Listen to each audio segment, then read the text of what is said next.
Buenos días, bienvenidos a este seminario de investigación. El día de hoy contamos con la participación de dos integrantes del INMEGEN. Primero me permito presentar a la doctora Floria Josefina Lizárraga Sánchez.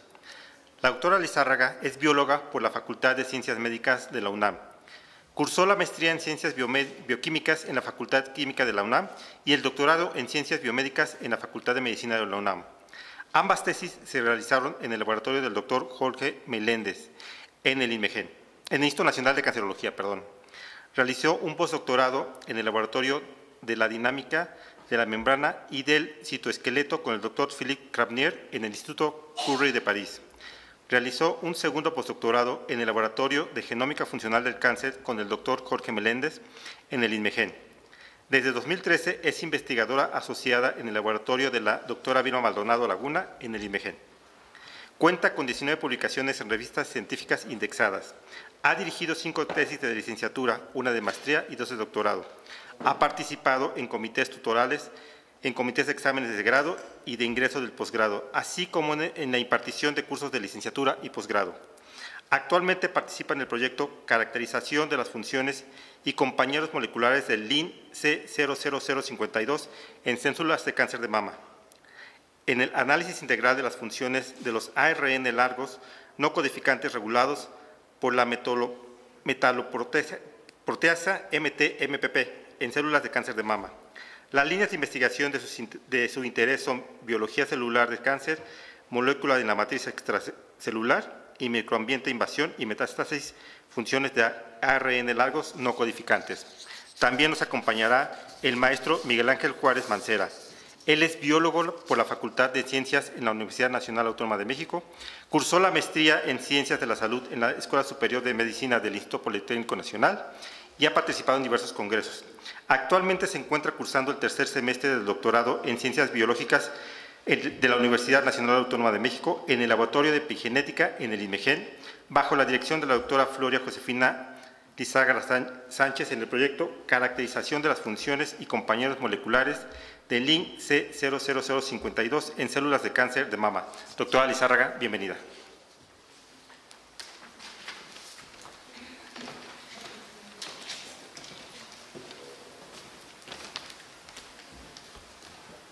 Bueno, buenos días, gracias por estar aquí.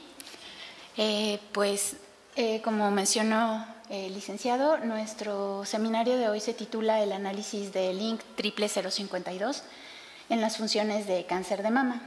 Este trabajo lo hemos hecho en estrecha colaboración con el candidato a doctor José Manuel Sánchez López.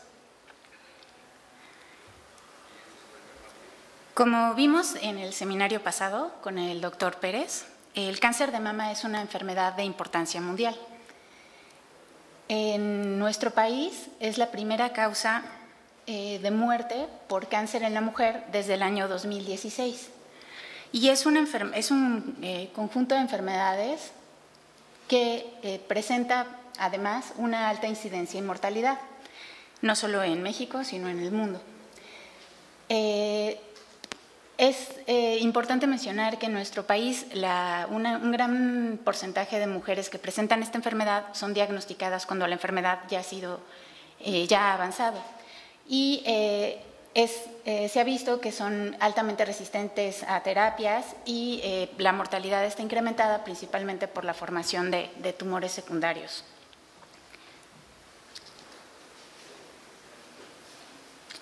Como les mencionaba, el cáncer de mama agrupa varias enfermedades con características distintas y se han clasificado de acuerdo en los últimos años a diferentes criterios en la clínica. Existen criterios histopatológicos, así como celulares y moleculares. En este esquema les mostramos su clasificación molecular con base en la expresión de receptores de de hormonales. Y los subtipos moleculares que expresan principalmente estos receptores son los tipos luminales. También tenemos un subtipo que se llama HER2, un subtipo basal que no expresa ninguno de estos receptores y un subtipo semejante a normal. Es importante mencionar que a pesar de que ha habido muchos avances en las terapias, en el tratamiento para estas pacientes, Aún hace falta encontrar marcadores tempranos y blancos terapéuticos. En este sentido, las nuevas tecnologías de secuenciación han permitido establecer nuevas firmas genómicas características de los diferentes tipos de cáncer, así como de sus metástasis. Y la secuenciación de nuestro genoma ha permitido también encontrar que la mayoría de nuestros genes no se traduce a proteínas, sino que está compuesto por una variedad de genes no codificantes. Estos genes no codificantes se pueden clasificar de acuerdo a diferentes criterios y con base en su tamaño podemos encontrar un grupo que son los largos no codificantes, que son transcritos de más de 200 nucleótidos. En nuestro genoma tenemos aproximadamente unos 100.000 genes para estos largos no codificantes y con base en su posición en el genoma podemos clasificarlos como bidireccionales, antisentido, intergénicos, intrónicos y sentido. ¿Qué sabemos de estos largos no codificantes? Pues sabemos que en contraposición a la parte codificante, a sus pares codificantes, se expresan de una manera relativamente baja. Es muy interesante la regulación que ellos tienen, ya que es bastante tejido específica y tiempo específica. Para la mayoría de ellos no conocemos el mecanismo molecular, es decir, no sabemos cómo es su acción en las células con la cual utilizan para llevar a cabo cierta función. Y también, aunque recientemente se ha encontrado que algunos genes de estos sí codifican para diferentes péptidos, en general su potencial codificante es bajo. En el cáncer encontramos que estos largos no codificantes se encuentran alterados con respecto a los tejidos sanos. Por ejemplo, en este esquema les pusimos algunos de estos genes que en diferentes tipos de cáncer se sobreexpresan o se inhiben, lo cual los hace un atractivo potencialmente biomarcador o blanco terapéutico. Con base en estas diferencias, también se propuso desde el principio que regulan tanto la iniciación como la progresión tumoral.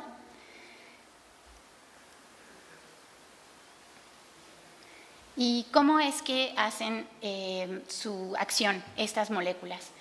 Pues son moléculas muy interesantes. En primera, su mecanismo molecular va a depender de la localización subcelular en la que se encuentren. Podemos encontrarlos en el núcleo, en el citosol y también en el espacio extracelular. Y debido a que estas moléculas presentan una secuencia que tiene muchas secuencias repetidas palindrómicas, esto los hace que sean capaces de interactuar con diferentes moléculas, ya sea ácidos nucleicos, proteínas y hasta lípidos. Los largos no codificantes pueden actuar en cercanía sobre elementos de proximidad a su sitio de inicio de la transcripción y también pueden actuar en los distantes. Y si los encontramos en el núcleo, pueden regular la transcripción de diferentes formas. Pueden actuar como andamios y regular la actividad de complejos macromoleculares. También pueden funcionar como guías de complejos remodeladores de la cromatina y también pueden funcionar como señuelos de diferentes moléculas como los factores de transcripción. Mientras que si los encontramos en el citosol, también pueden funcionar como andamios y formar complejos macromoleculares, ya sea uniéndose a proteínas o a diferentes RNAs. También pueden regular la estabilidad de los RNAs mensajeros y también pueden funcionar como señuelos para diferentes RNAs y de esta manera impactar la transcripción, la regulación de la transcripción en las células. Y esto ha sido últimamente propuesto como un fenómeno muy interesante porque se piensa que la formación de estas plataformas de señalización que se les considera como organelos carentes de membrana es la que permite a estos largos que aún expresados en un nivel muy bajo puedan tener ciertas funciones en las células tumorales.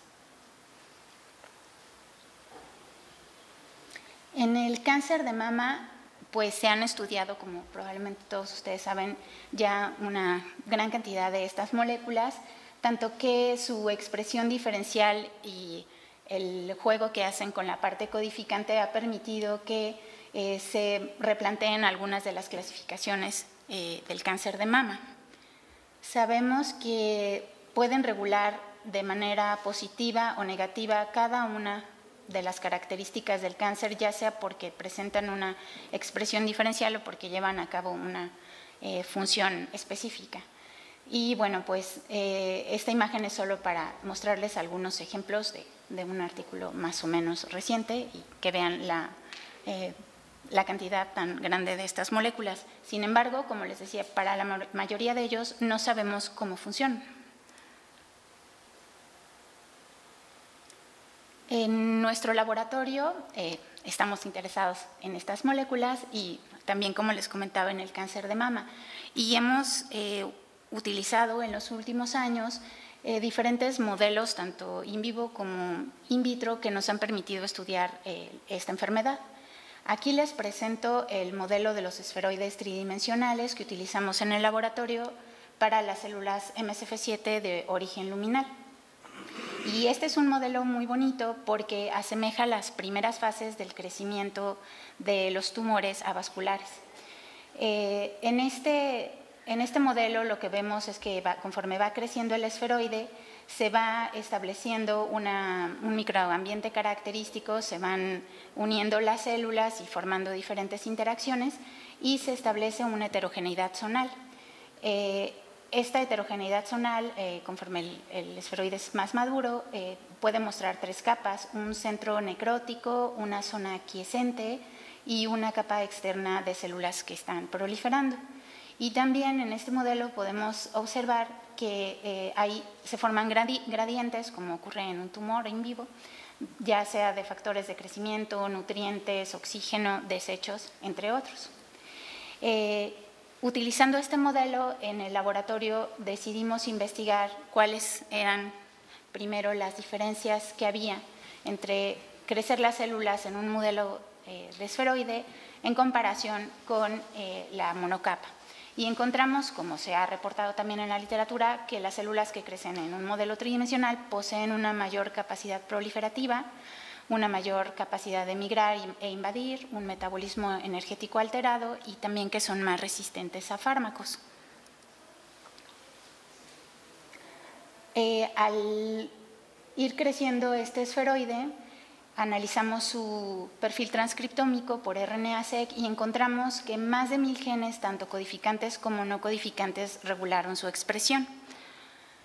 Entre estos genes no codificantes encontramos que el largo no codificante AGBL1-4 es un largo no codificante cuya expresión se inhibe desde el inicio de la formación del esferoide, y esta inhibición se mantiene y es bastante fuerte, como pueden ver en esta gráfica, durante todo el crecimiento del esferoide. ¿Quién es este largo no codificante? Pues es también conocido en la literatura como Link 0052, esta es la nomenclatura del INCIPEDI. Y es un largo no codificante intergénico que se encuentra en el cromosoma 15 entre los genes AGBL1 y la sinasa NTRK3. A su vez, está contenido dentro de un intrón de largo no codificante para NTRK3 y está en antisentido. Este gen ha sido poco estudiado. Sabemos que se expresa a niveles muy bajos en tejidos sanos, únicamente en el testículo, el riñón, la glándula pituitaria, el intestino delgado y el páncreas, me parece. Mientras que en el cáncer se ha propuesto como un oncogen basado en las diferencias de niveles de expresión en el cáncer gástrico, así como en el cáncer de cabeza y cuello. De manera contrastante, se ha considerado como un gen supresor tumoral en el cáncer de mama, de páncreas, glioblastoma, colorectal y hepatocarcinoma.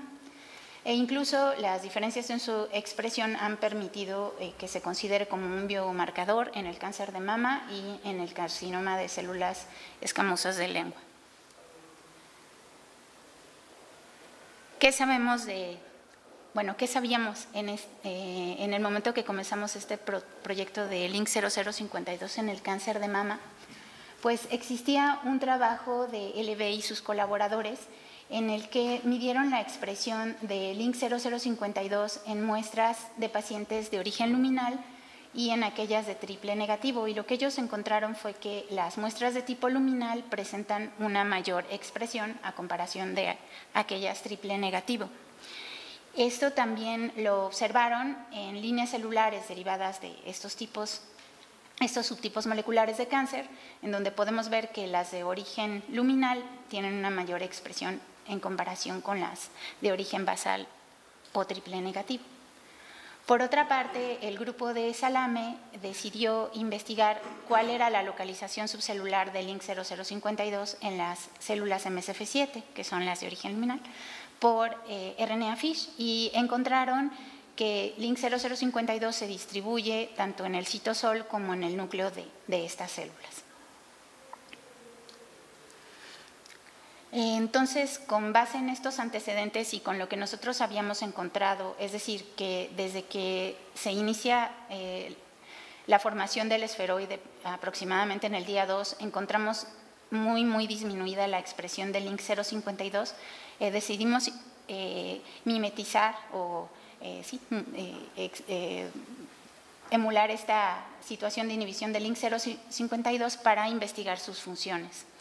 Y para esto lo que hicimos fue utilizar las células MSF7 que transfectamos con 2 short hairpins específicos para Link 0052. Aquí en rojo les muestro dónde se localizan estas secuencias sobre la estructura predicha secundaria para Link 0052. Y establecimos líneas celulares derivadas de MSF7 estables, en las que, a comparación de un short hairpin control, observamos una buena inhibición de este largo no codificante. Y con estas células hicimos varios ensayos, tanto de transcriptómica como funcionales, para ver qué es lo que estaba pasando al alterar a Link 0052. Por microarreglos encontramos que la inhibición de Link 0052 puede regular aproximadamente la expresión de 1000 transcritos. ¿Y quiénes son estos transcritos? Pues son moléculas que regulan procesos celulares importantes en la tumorigénesis, como son el ciclo celular, el citoesqueleto, la angiogénesis, el movimiento de las células, vías de señalización como la de WNT o la del receptor de estrógenos 1, y también, por ejemplo, la proteólisis de la matriz extracelular, entre otros. Analizando más a detalle, podemos ver que por Gene Ontology estas moléculas, como les mencionaba, tienen que ver con la organización del citoesqueleto y de actina y de los microtúbulos también. Encontramos que se regulan 11 quinesinas. En rosa podemos ver las moléculas que tienen un incremento en su expresión, y en verde aquellas que lo tienen inhibido. Y en resumen, estas son moléculas que tienen que ver con las uniones celulares, la dinámica de la formación de los filamentos de actina, son proteínas de andamiaje, receptores, etcétera. Y a nivel funcional hicimos varios experimentos. Aquí les voy a solamente mostrar aquellos en los que encontramos que la inhibición del Link 0052 modulaba la migración, así como la capacidad de degradar la matriz extracelular. Al inhibir Link 0052 encontramos un aumento en estas dos actividades. E in vivo, en nuestro modelo que ya les hemos contado de pesebra que tenemos en el laboratorio de embriones de pesebra, observamos el mismo fenómeno. Las células migran más hacia la cola del pez, lejos del sitio de inyección, lo cual pues nos llenó de alegría.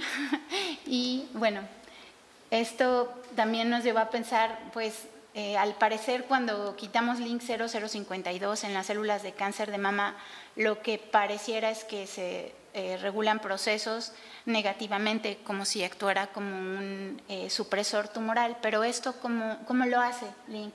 Entonces, nuestra pregunta de investigación fue, nos la replanteamos y fue buscar cuáles moléculas se asocian con este largo no codificante para alterar, si es que lo hacen, las funciones de las células de cáncer de mama. Y sabemos, pues como les comentaba, por antecedentes y por lo que ahorita les va a contar Miguel, que probablemente el link se encuentra en el núcleo, como en el citosol de las células, y pudiera interactuar con diferentes moléculas, no sabemos cuáles. Entonces decidimos plantear el objetivo de describir cuáles son los mecanismos moleculares que utiliza link 00052 en las células de cáncer de mama. Y yo aquí les cuento que nuestra estrategia experimental está dividida fundamentalmente en dos partes. Una parte, también porque este proyecto coincidió con la pandemia de COVID-19, entonces nos enfocamos principalmente en un análisis bioinformático de la relevancia clínica del link 0052 y este trabajo lo realizó el candidato a doctor José Manuel Sánchez López. Y con su ayuda, Miguel también pudo ya predecir algunos compañeros moleculares que a continuación les va a explicar. Y para comprobar estas interacciones, pues estamos comenzando una serie de ensayos bioquímicos, principalmente la precipitación de nuestro largo no codificante por la técnica de CHIRP más SPECT-seq. Y pensamos en un futuro poder contarles acerca de si encontramos alguna interacción y si estas interacciones son relevantes para las funciones de las células de cáncer de mama. Y estos ensayos serán a pertinencia de lo que encontramos en los primeros experimentos. Este trabajo lo estamos realizando también en colaboración con la doctora Irma Mitre del Instituto de Nutrición, con el doctor Edgar Krosch del Instituto de Rehabilitación y con el doctor Gabriel Encarnación del Centro de Ciencias Genómicas de la UNAM. Entonces, pues los dejo con Miguel. Muchísimas gracias, que les va a platicar de nuestros avances.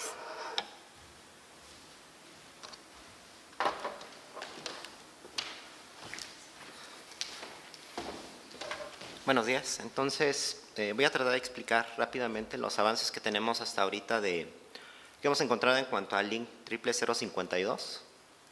Los primeros serían las curvas de sobrevida. Entonces, aquí se utilizó el software de Kaplan-Meier Plotter justamente para sacar estas curvas, en donde podemos ver que a lo largo del tiempo, a una mayor expresión de este largo no codificante, hay un mejor pronóstico para los pacientes, tanto en sobrevivencia libre de recaída como libre de metástasis.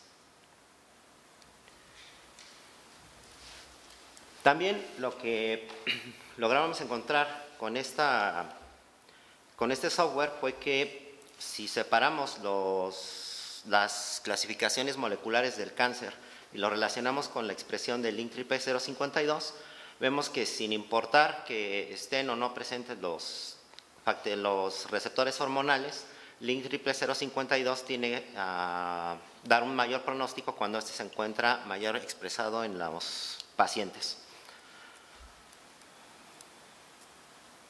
En cuanto a la expresión de link en estos subtipos moleculares, el candidato doctor José Manuel Sánchez llevó a cabo un pipeline, que sería este de aquí, en donde básicamente lo que hizo fue obtener datos del TCGA, procesó los datos, hizo una normalización de estos mismos en cuartiles y finalmente hizo una expresión diferencial de genes comparando los subtipos moleculares, utilizando la expresión y el fold change del link 00052. Entonces lo que encontró fue este esquema, lo representó en este esquema, en donde podemos ver que hay una expresión que oscila entre los diferentes tipos de cáncer que tenemos. Los luminal A y B son los que tienen una mayor expresión en cuanto a este largo no codificante, que son los que tienen un mejor pronóstico, en comparación con los tipo basal y el HER2, que son los que tienen un peor pronóstico. Entonces, ¿cómo link se expresa principalmente en las muestras de pacientes con expresión de receptores hormonales o quién regula la expresión de este largo no codificante? Utilizando otra herramienta bioinformática que es la NOC Transcription Factor, especialmente para tejidos humanos en la región promotora de link que está a menos 2000 pares de bases, obtuvo este esquema en donde se llevó a cabo una predicción de los posibles factores de transcripción para el promotor de este RNA. En rojo tenemos los que promueven su transcripción y en azul los que la reprimen. Aquí cabe resaltar que el receptor de estrógenos 2 y YUN son los que se encontraron en glándula mamaria. También se encontró FOSL1, que son los que están asociados a cáncer de mama. Entonces, siguiendo esta línea, la siguiente pregunta a contestar sería si existe una relación entre este largo no codificante y la presencia de los receptores hormonales. Para ello se llevó a cabo un experimento en colaboración con la doctora Gisela Ceballos Cancino, en donde se utilizaron células MCF7, las cuales fueron estimuladas con estradiol durante 7 días. Se llevó a cabo un análisis por PCR para el gen PS2, que es nuestro control positivo. Y lo que observamos aquí es que si hubo el estímulo, PS2 reacciona al estímulo con estradiol, pero también se encontró que el link 00052 es estimulado por el mismo estradiol. Entonces, posiblemente haya una relación entre el receptor de estrógenos 1 y este largo no codificante. Hasta aquí es lo único que se sabe en cuanto a receptores hormonales y link 00052. Hay que señalar que actualmente solamente existen 28 artículos relacionados con link 00052 y no todos hablan acerca de cáncer de mama. Está distribuido en diferentes tipos de cáncer. Entonces es lo que se sabe hasta aquí. Y recordando un poco lo que mencionó la doctora Lizárraga en la introducción, pues tenemos que no sabemos cuál es el mecanismo molecular por el cual este largo no codificante regula los diferentes procesos en el cáncer. Entonces, al estar link 00052 tanto en el núcleo como en el citoplasma, puede tener interacciones ya sea con DNA, con proteínas o con RNA. La estrategia experimental que estoy haciendo ahorita en la tesis es la siguiente. Primero, hice una predicción informática de los compañeros moleculares utilizando este software que es el RNA Inter. RNA Inter es de libre acceso y lo que utiliza es un algoritmo basado en esta fórmula. Nos va a arrojar un puntaje entre 0 y 1, en donde entre más cercano a 1 va a hacer una mayor asociación entre las moléculas que estemos buscando.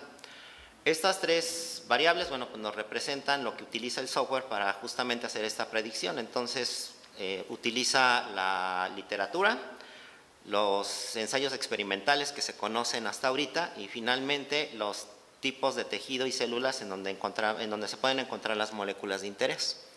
Una vez que se meten los datos, entonces encontré que, bueno, el software arrojó las posibles asociaciones que hay, siendo de mayor número las que están relacionadas con factores de transcripción y los microRNAs. Sin embargo, al hacer un filtro en el score que nos arroja este software y tomando en consideración los de mayor valor, que nosotros consideramos de 0.4 hasta 1, resulta que las asociaciones con mayor, que posiblemente están mayor asociadas a este largo no codificante son los factores de transcripción y las modificaciones de histonas.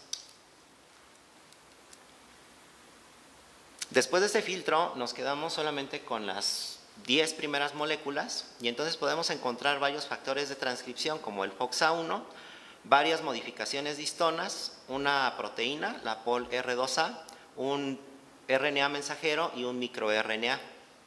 Entonces, todas estas moléculas regulan diferentes procesos celulares en el desarrollo del cáncer, por lo que podemos deducir con base en esto que el link 00052 podría estar involucrado indirectamente en la regulación de estos procesos.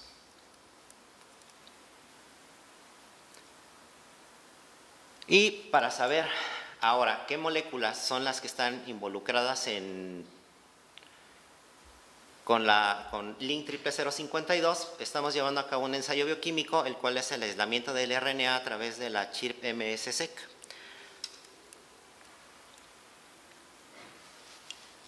Este protocolo lo tomamos de Qing y Chang del 2015. Ya se ha trabajado con otro largo no codificante y entonces hemos obtenido buenos resultados con él. Ya está estandarizado y por eso es que decidimos tomarlo en consideración y llevarlo a cabo para aislar nuestro largo no codificante. Vamos a trabajar con células MSF7, estamos trabajando con células MSF7 porque son las que expresan el link 00052. De este cultivo entonces podemos deducir que nuestro largo no codificante va a estar interactuando con moléculas que no sabemos todavía cuáles son, pueden ser proteínas, DNA o otros RNAs. Y el procedimiento es el siguiente, primero necesitamos cultivar las células, necesitamos aproximadamente 80 millones de células para cada uno de los ensayos. Después las vamos a fijar para poder conservar las interacciones y estas las vamos a pasar a un buffer de lisis. Posteriormente las vamos a sonicar a 70% de amplitud durante aproximadamente 1 hora. Esto para fragmentar toda la célula y entonces que nuestro RNA también quede fragmentado.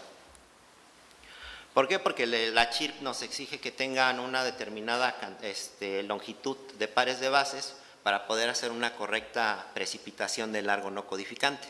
Entonces, estas muestras, una vez que están sonicadas, se llevan a centrifugar, las ponemos en alícuotas de 1 mililitro y estas se pueden almacenar. Para corroborar que nuestra fragmentación se llevó a cabo de forma correcta, entonces tenemos que correr una pequeña cantidad, 10 microlitros aproximadamente de la sonicación, en un gel de 1% de agarosa. Entonces se tiene que ver la muestra más o menos así, barrida. Cuando no está fragmentada, entonces vemos este pedazo, está aquí arriba, que es un DNA que no ha sido correctamente fragmentado, material genéticamente no fragmentado. La fragmentación nos va a llevar a esta parte en donde vamos a tener nuestros fragmentos de largo no codificante con sus posibles asociaciones. Y entonces el paso que sigue es hacer una hibridación. La hibridación la hacemos con sondas biotilinadas. Estas sondas fueron diseñadas en la plataforma bioresearch.com, que también es de libre acceso. Ahí nosotros lo que hicimos fue ir metiendo la secuencia del largo no codificante y entonces nos iba dando las sondas para toda la secuencia. Entonces, por conveniencia, las clasificamos en sondas nones, sondas pares y como control negativo estamos utilizando sondas para HPRT. Esas sondas pues, van a tener una cola de biotina que posteriormente, para hacer la purificación de nuestro largo no codificante y posteriormente las fracciones de interés, vamos a utilizar perlas magnéticas acopladas a streptavidina. La streptavidina se va a unir a la biotina y bueno, vamos a llevar a cabo la purificación. Entonces, a grandes rasgos esto es lo que sucede durante la hibridación. Lo ponemos en un buffer, se incuba durante 4 horas a 37 grados centígrados en un horno de incubación y esto va a permitir que primero las sondas se acoplen al RNA en diferentes sitios y posteriormente agregamos las perlas magnéticas, se incuban otra media hora a 37 grados y entonces se permite la unión, el enlace covalente entre la streptavidina y la biotina. Esto se lleva a un rack magnético y para poder aislar las fracciones de interés hay que disociar las uniones con perlas magnéticas. Esto se hace elevando la temperatura. Aquí solamente la ChIP nos permite aislar o DNA o proteínas y se tiene que hacer el aislamiento del largo no codificante en paralelo para corroborar que lo que estamos aislando pues sí está directamente relacionado con nuestro RNA. Como recuerdan, las posibles asociaciones que tenemos de este largo no codificante en su mayoría salieron proteínas y también nos dieron el mayor puntaje. Entonces nosotros nos estamos enfocando ahorita primero en aislar esta fracción de interés que serían las proteínas. Y para analizar esta fracción estamos utilizando un gel teñido con nitrato de plata y se va a llevar a cabo también una espectrometría de masas. En el caso del DNA podríamos hacer un ChIP-seq Y la comprobación para saber que tenemos nuestro largo no codificante pues va a ser a través de un qPCR. Los resultados que tenemos hasta ahorita es la recuperación de link analizada por qPCR de nuestras sondas en comparación con el input. El input ese se toma antes de hacer la purificación y entonces va a representar el 100% de todo el RNA, no nada más del largo no codificante, sino de todos los RNAs que tenemos, y de ahí se hace esta tabla. Ahorita, tanto en el gel de plata, que también representa aquí la fracción proteica, hemos visto que las sondas pares son las que tienen una mayor eficiencia. Este es un gel teñido con nitrato de plata, en el cual podemos ver el peso molecular, bueno, el marcador de peso, nuestro input, que también se tiene que hacer para todas las proteínas, lo que logramos purificar con las sondas HPRT, con las sondas NON y con las sondas PAR. En esta parte de arriba, que casi no se alcanza a ver, podemos observar que tenemos algunas proteínas de alto peso molecular y solamente aparecen en las bandas en los carriles de las sondas para el largo no codificante. Entonces esto es el tercero o cuarto ensayo que hacemos, hay que estandarizarlo mejor para poder saber qué tipo de proteínas son. Eso se va a llevar a cabo con la espectrometría de masas. Y entonces, pues quedaría, una vez que tengamos esta identidad de nuestras moléculas, pues sería escoger otra vez una estrategia experimental, escoger un correcto modelo celular que nos permita hacer este tipo de ensayos para ver las interacciones que son relevantes. Como consideraciones finales tenemos que la inhibición de link 00052 provoca cambios en el transcriptoma que están asociados con procesos celulares alterados en las células MSF7 de cáncer de mama. Se observaron cambios en la expresión de link en nuestras muestras de pacientes con cáncer de mama in silico. La expresión de link 00052 parece estar relacionada con los receptores hormonales y el mecanismo de acción molecular de este largo no codificante podría explicarse por su asociación con proteínas, DNA y microRNAs. Nuestras perspectivas, como ya les había comentado, pues es definir la relevancia de estas interacciones de link con otras moléculas en las funciones de las células de cáncer de mama. Y finalmente quisiera agradecer al Laboratorio de Epigenética, que está bajo la dirección de la doctora Vilma Maldonado Lagunas, al candidato doctor José Manuel Sánchez López, a todos nuestros colaboradores y en especial al CONACYT, que es el que está llevando a cabo, el que dio el financiamiento para este proyecto. Les dejamos nuestro contacto por si tienen alguna duda en cuanto al proyecto que estamos realizando y bueno, sería todo.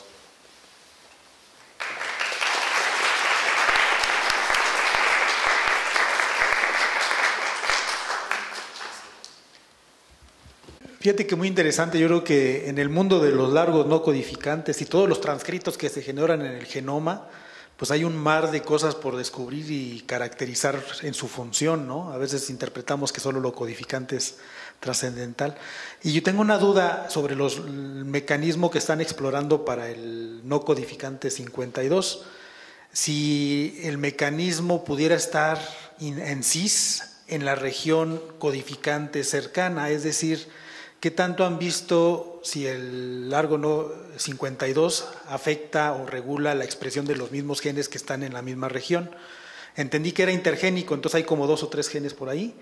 Me quedé también con la idea de cómo los largos sirven de andamiaje para reclutar maquinarias transcripcionales ahí mismo, o inclusive de forma indirecta con microRNAs como esponja, para regular la expresión de los mismos codificantes de forma cercana.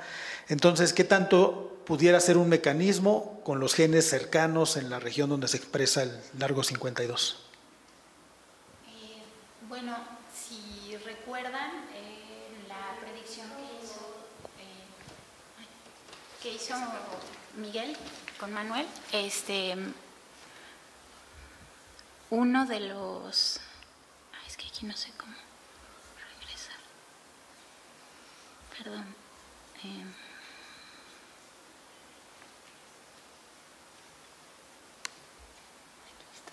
Pero no me salí. Perdón. Uno de los genes, perdón, de las moléculas que se predice es justo el gen de, bueno, el mensajero para NTRK3. Ese está ahí cerca. Y es la que está, una de las que está en el top 10. Entonces, no sabemos si pudiera, pues hasta el momento actuar en CIS, pero ¿por qué no? No sé, en realidad no sabemos. Y sí se ha descrito, y bueno, nosotros también encontramos, pero ya no se los enseñamos, que sí hay, bueno, la misma inhibición de link regula varios mirnas que a su vez tienen como blanco genes que se regularon al inhibir link. Entonces, y en la literatura se ha reportado de los pocos mecanismos de acción es a través de mirnas. En particular no se ha reportado. Que se predijo con esta herramienta. Pero sí, o sea, pensamos que pudiera ser que hiciera las dos cosas, funciones tanto en el núcleo como en el citosol. Pero como no sabemos nada, decidimos hacer primero la chirp. Pero sí, pudiera ser que tuviera alguna cosa que ver. O sea, yo creo que sí pudiera ser. A lo mejor en un futuro pudieran planear experimentos de ganancia o pérdida de función para esa sinasa. Sí. Sí, de hecho sí, justo estábamos diciendo que vamos a pedir por lo pronto unos primers y para el largo, porque Link está dentro del largo que se llama NTRK3. Okay. Aunque se supone que tiene un promotor independiente, no sabemos y creo que seguramente nos van a decir y el control del largo, ¿no? ¿Dónde está? Entonces seguramente sí, pues pudiera ser que tuviera una de esas funciones. Nos encantaría si tuviéramos más manos, tiempo, dinero. Muchas gracias, muy interesante su proyecto. Gracias.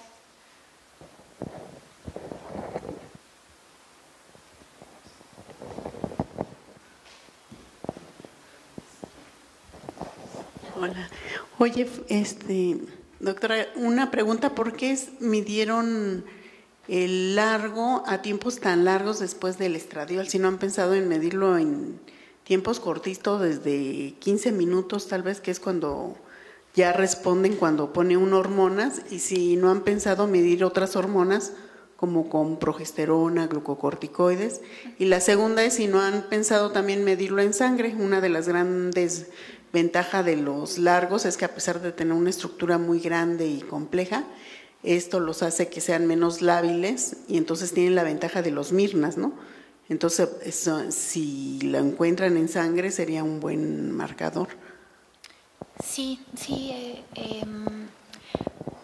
fue un experimento exploratorio que nos propuso la doctora Gisela y sí, sería interesantísimo seguir explorando esa parte de quién regula Link.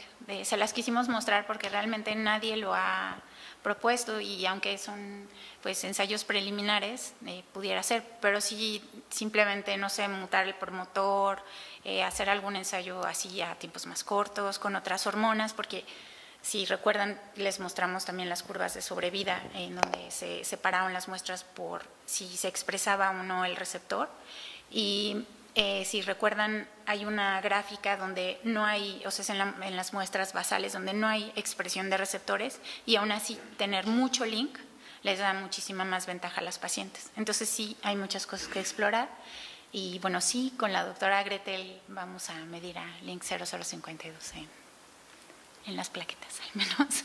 Sí. Gracias.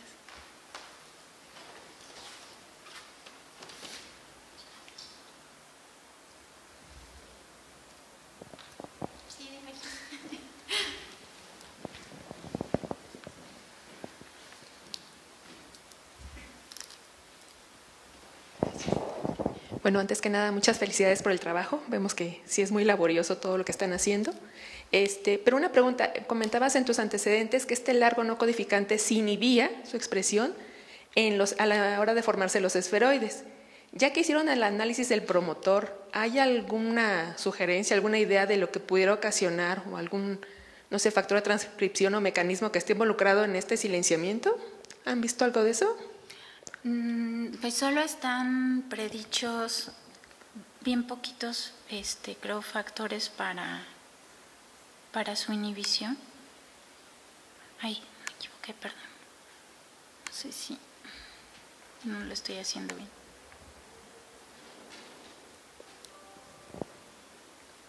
Solo están esos 3 GIS, HOX, B7, ATF3 y ZNF100. Y creo que ninguno, porque los que se encontraron en glándula mamaria fueron SR2, YUN y FOSL1. Estos son en otros tejidos, pero bueno, sí, o sea, pudiéramos, sí, o sea, habría que, pues sí, tal vez mutar ese gen, esa región promotora y ver si eso modificará la expresión. Y también, si está apagado en las triple negativo, tal vez podremos precipitar eso y ver si está asociado con la región promotora del link. Es lo que se me ocurre así como de primera instancia a hacer, pero no sé si haya otros ensayos como más específicos que pudiéramos hacer. Pero solo esos 3 se predijeron. Eso no quiere decir que no haya otros. O la falta de alguno de los que lo regulan positivamente, también, ¿no? También, en sí. las muestras. O curvas de sobrevida con estos factores y el largo. Ajá, sí, también. Sí pudiera Muchas ser. gracias. No, ¿de qué?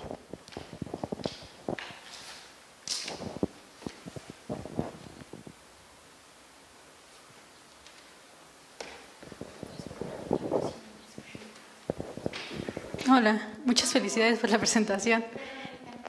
Yo tengo una duda con respecto a si esto podría tener una implicación clínica en un futuro, por ejemplo, como que pueda ser considerado un blanco terapéutico o un biomarcador o algo así, una aplicación clínica.